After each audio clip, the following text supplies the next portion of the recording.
শুরুতে জানিয়ে দেব সংবাদ শিরোনাম। ৭৩ জনের মৃত্যুতে কাঁপছে গাজা, মানবিক বিপর্যয়। কূটনীতি নাকি ক্রাইম মুভি, কিমকে ঘিরে চাঞ্চল্য। দুর্ঘটনায় কেঁপে উঠল পর্তুগাল, জাতীয় শোক ঘোষণা। শতাধিক ফ্ল্যাট ও জমির মালিক নানক, গণমাধ্যমে চাঞ্চল্যকর দাবি। জাতীয় পার্টির নিষিদ্ধের দাবি, ইসিতে আবেদন জমা। তারেক রহমানের ভাগ্য নির্ধারণ আজ, সাজা নাকি খালাস। এতক্ষণ শুনছিলেন সংবাদ শিরোনাম, এবার বিস্তারিত। ৭৩ জনের মৃত্যুতে কাঁপছে গাজা, মানবিক বিপর্যয়। গাজায় আবারও ভয়াবহ হামলা, একদিনে প্রাণ হারালেন অন্তত ৭৩ ফিলিস্তিনি। এর মধ্যে শুধু গাজা সিটিতে নিহত ৪৩ জন। স্থানীয়রা বলছেন পুরো পরিবারকে একসঙ্গে মুছে দিচ্ছে ইসরায়েলি হামলা।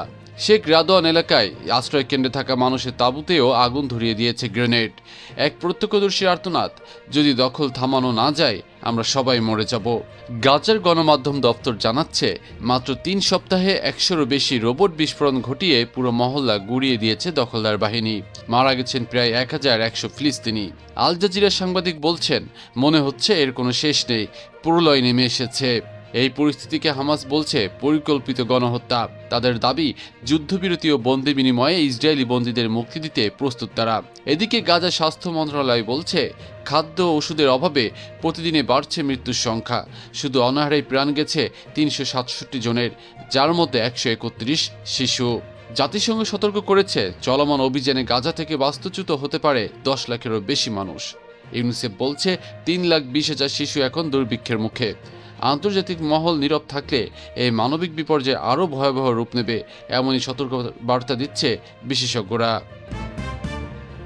কূটনীতি নাকি ক্রাইম মুভি, কিমকে ঘিরে চাঞ্চল্য। পুতিনের সঙ্গে বৈঠকের পর উত্তর কোরিয়া নেতা কিম জং উনের আচরণ ঘিরে রহস্য আরও ঘনীভূত হচ্ছে। বেইজিংয়ের বিজয় দিবসের সামরিক কুচকাওয়াজ শেষে পুতিনের সঙ্গে বৈঠকে যোগ দেন কিম, কিন্তু বৈঠক শেষ হতেই ঘটল অদ্ভুত এক ঘটনা। টেলিগ্রামে ছড়িয়ে পড়া ভিডিওতে দেখা যায় কিমের সঙ্গে থাকা কর্মীরা যেন ফরেনসিক টিমের মতো কাজ শুরু করলেন। চেয়ার, টেবিল, গ্লাস, কিম যেটাই স্পর্শ করেছেন সবকিছু মুছে ফেলা হচ্ছে সাবধানে। একজন ঘষে পরিষ্কার করছেন চেয়ারের হাতল, আর একজন গ্লাসটা ট্রেতে তুলে নিয়ে যাচ্ছেন। এমনকি কিম বসা কুশনও মুছে ফেলা হলো সতর্কতার সঙ্গে। রুশ সাংবাদিক আলেকজান্ডার ইউনাশেভ নিশ্চিত করেছেন এটি কেবল সাধারণ পরিষ্কার নয়, বরং কিমের উপস্থিতির প্রতিটি চিহ্নই সরিয়ে ফেলা হয়েছে। কিন্তু প্রশ্ন হলো কেন? কেউ বলছেন এটি রাশিয়ার গোয়েন্দা সংস্থার নজরদারির আশঙ্কায় প্রতিরোধমূলক ব্যবস্থা, আবার কেউ মনে করছেন চীনের প্রযুক্তিগত নজরদারি এড়ানোর এক কৌশল। তবে বৈঠক শেষ হয়েছে ইতিবাচকভাবে, এমনটাই জানিয়েছে দুই পক্ষ। কিন্তু রহস্য রয়ে গেল কিমের ডিএনএ মুছে ফেলা আসলে নিরাপত্তা নাকি গুপ্তচরবৃত্তি ঠেকানোর নাটকীয় খেলা। দুর্ঘটনায় কেঁপে উঠল পর্তুগাল, জাতীয় শোক ঘোষণা। ইউরোপের পর্তুগালে ঘটল ভয়াবহ দুর্ঘটনা। লিসবনে একটি ক্যাবল রেল বা ফানিকুলার দুর্ঘটনায় প্রাণ হারালেন অন্তত ১৫ জন, আরও আহত হয়েছেন অন্তত ১৮ জন, যাদের মধ্যে ৫ জনের অবস্থা আশঙ্কাজনক। আহতদের মধ্যে রয়েছেন এক গর্ভবতী নারী ও তার শিশু সন্তানও। বুধবার স্থানীয় সময় সন্ধ্যা ৬টার দিকে এলিভাদর গোলোরিয়া নামের ফানিকুলারটি দ্রুত গতিতে নিচে নামতে নামতে পাশের একটি ভবনে ধাক্কা খায়। মুহূর্তে রেলগাড়িটি চূর্ণ বিচূর্ণ হয়ে যায়। দুর্ঘটনার ৫ মিনিটের মধ্যেই ঘটনাস্থলে পৌঁছায় পুলিশ ও দমকল কর্মীরা। উদ্ধার কাজ শেষে আহতদের দ্রুত হাসপাতালে নেওয়া হয়। নিহত ও আহতদের মধ্যে স্থানীয়দের পাশাপাশি বিদেশিও রয়েছেন, তবে তাদের পরিচয় এখনও জানা যায়নি। লিসবনের মেয়র কার্লোস মোয়েদা একে অভূতপূর্ব মর্মান্তিক ঘটনা বলে উল্লেখ করেছেন। তিনি নিহতদের প্রতি সমবেদনা জানিয়েছেন এবং সব ধরনের সহায়তার আশ্বাস দিয়েছেন। এই দুর্ঘটনার পর পর্তুগালে জাতীয় শোক ঘোষণা করা হয়েছে, আর লিসবন শহরে পালিত হবে ৩ দিনের শোক। উল্লেখযোগ্য বিষয় হলো ১৮৮৫ সাল থেকে চালু থাকা এই ঐতিহাসিক ফানিকুলার সেবার জন্য লিসবন পরিচিত। তবে এই দুর্ঘটনার পর শহরের সব ফানিকুলার সেবা সাময়িকভাবে বন্ধ ঘোষণা করা হয়েছে। ইউরোপের পর্যটন শহর লিসবনে এমন ভয়াবহ ট্র্যাজেডি আগে কখনো দেখা যায়নি, এমনটাই বলছে স্থানীয় প্রশাসন।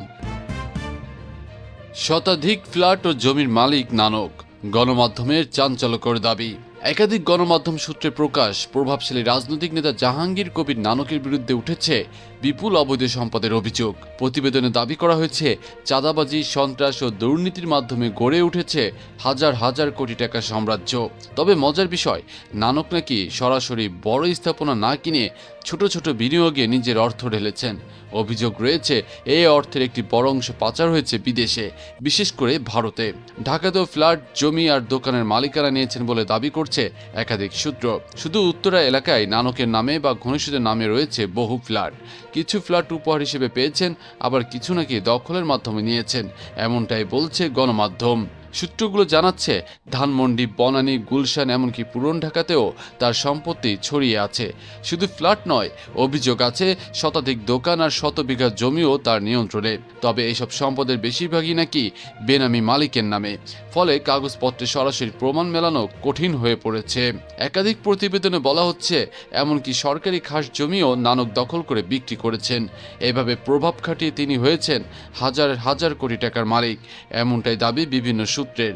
যদিও দুর্নীতি দমন কমিশনের পক্ষ থেকে এই অভিযোগের বিষয়ে এখনও কোনো সুনির্দিষ্ট পদক্ষেপ বা প্রমাণ পাওয়া যায়নি। ফলে সত্যিই কতটুকু সম্পদ নানকের নামে আছে সেটি এখনও রহস্যের আড়ালে। জাতীয় পার্টি নিষিদ্ধের দাবি, ইসিতে আবেদন জমা। জাতীয় পার্টির রাজনৈতিক কর্মকাণ্ড বন্ধ করার আবেদন জমা পড়েছে নির্বাচন কমিশনে। রাজধানীর বংশালের বাসিন্দা হোসাইন মোহাম্মদ আনোয়ার বুধবার প্রধান নির্বাচন কমিশনারের কাছে এই আবেদন করেন বলে নিশ্চিত করেছেন গণমাধ্যমকে। আবেদনে দাবি করা হয়েছে, জাতীয় পার্টি নাকি সামরিক শাসনের উত্তরাধিকার বহন করছে, দুর্নীতিতে জড়িত এবং গণতন্ত্র বিরোধী কার্যকলাপে সক্রিয়। তবে নির্বাচন কমিশনের পক্ষ থেকে এখনো কোনো প্রতিক্রিয়া জানানো হয়নি। ফলে আবেদনটি আদৌ গ্রহণ করা হবে কিনা বা তদন্তে যাবে কিনা সেটি নিয়েই এখন জল্পনা কল্পনা। রাজনৈতিক মহলে আলোচনার ঝড় উঠেছে, একটি নিবন্ধিত দলকে নিষিদ্ধ করার দাবি কতটা বাস্তবসম্মত, এমন আবেদন কমিশন কিভাবে গ্রহণ করবে তা নিয়ে এখন সবার দৃষ্টি ইসির দিকে। আপাতত প্রশ্ন একটাই, এই আবেদন কি আনুষ্ঠানিক তদন্তের পথে যাবে নাকি থেকে যাবে কাগজেই? সময় দেবে তার উত্তর। তারেক রহমানের ভাগ্য নির্ধারণ আজ, সাজা নাকি খালাস? তারেক রহমান কি মুক্ত থাকবেন নাকি সাজা বহাল হবে? আজই জানা যাবে সেই চূড়ান্ত সিদ্ধান্ত। 2004 সালের 21শে আগস্ট বঙ্গবন্ধু এভিনিউয়ে ভয়াবহ গ্রেনেড হামলার মামলায় আজ সুপ্রিম কোর্টে রায় ঘোষণার কথা রয়েছে। এই মামলার শিকার হন শতাধিক মানুষ, প্রাণ হারান আইভি রহমান সহ 24 জন। লক্ষ্য ছিলেন তৎকালীন বিরোধী দলীয় নেতা শেখ হাসিনা। বিচারিক আদালত এই মামলায় তারেক রহমান সহ কয়েকজনকে সাজা দেন। তবে হাইকোর্ট সেই রায় বাতিল করে খালাস দেন এবং তদন্ত নিয়ে গুরুতর প্রশ্ন তোলেন। রাষ্ট্রপক্ষ সেই খালাসাদেশের বিরুদ্ধে আপিল করে। গত 17 জুলাই শুরু হয় শুনানি, যা টানা কয়েক দফা চলার পর শেষ হয় আগস্টে। এরপর রায় ঘোষণার দিন ঠিক করা হয় আজ। রাষ্ট্রপক্ষ আদালতের কাছে সাজা বহাল রাখার আবেদন জানায়, অন্যদিকে আসামি পক্ষ খালাসাদেশ বহাল রাখার অনুরোধ জানায়। এখন সবার দৃষ্টি এক জায়গায়, সুপ্রিম কোর্টের আজকের ঘোষণায়। রায়ের মাধ্যমে এই বহুল আলোচিত মামলার বিচারিক ভবিষ্যৎ কোন পথে যাবে সেটি হবে আজকের সবচেয়ে বড় প্রশ্ন। আদালত কি সাজা বহাল রাখবেন নাকি খালাস বহাল থাকবে? এর উত্তরই নির্ধারণ করবে মামলার নতুন অধ্যায়।